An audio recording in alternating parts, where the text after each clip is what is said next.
આપણે એક પેશન્ટને ત્યાં બેઠા છે અને એમને શું પ્રોબ્લેમ હતો અને આપણી દવા વાપરવાથી એમને શું રિઝલ્ટ મળ્યું તે એમના મોઢેથી જ સાંભળીશું. તો પહેલા એમનો પરિચય લઈશું. તો બેન, શું નામ છે તમારું? લક્ષ્મીબેન. લક્ષ્મીબેન.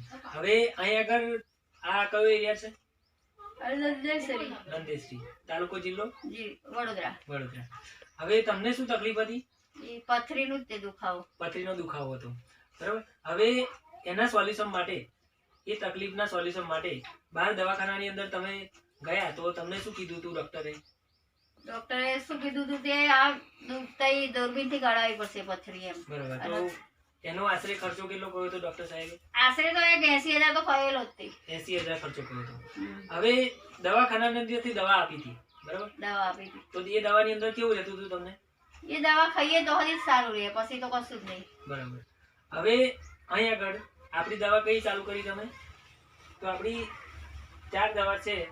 એક મલ્ટીગાર બ્લડ પ્યુરિફાયર, બીજી છે યુરિક પ્લસ, અને ત્રીજી છે લિવોબેન લિક્વિડ, અને ચોથી જે મેઇન વસ્તુ છે બ્રહ્માસ્ત્ર કહેવાય 95. તો આ દવા લીધા પછી તમને કેવો આરામ રહ્યો? સરસ. અત્યારે પથરી છે કે નીકળી ગઈ? આ તો કશું દુખાવાનું ખબર નહીં પડતી, એટલે દુખાવો નથી થતો. અને નહીં. બરાબર. હવે તમને આ રિઝલ્ટ કેટલા ટાઈમની અંદર મળ્યું? એ તો આ દવા ખાધી ને અઠવાડિયામાં તો રિઝલ્ટ મળી ગયું. બરાબર. અઠવાડિયાની અંદર આરામ થયો તો, પણ આપણો કોઈ પણ આયુર્વેદિકનો કોર્સ 3 થી 4 મહિનાનો હોય તો 3 થી 4 મહિનાનો કોર્સ એમને પૂરો કર્યો અને 3 થી 4 મહિનાના અંતે આ જોરદાર બેસ્ટ રિઝલ્ટ છે.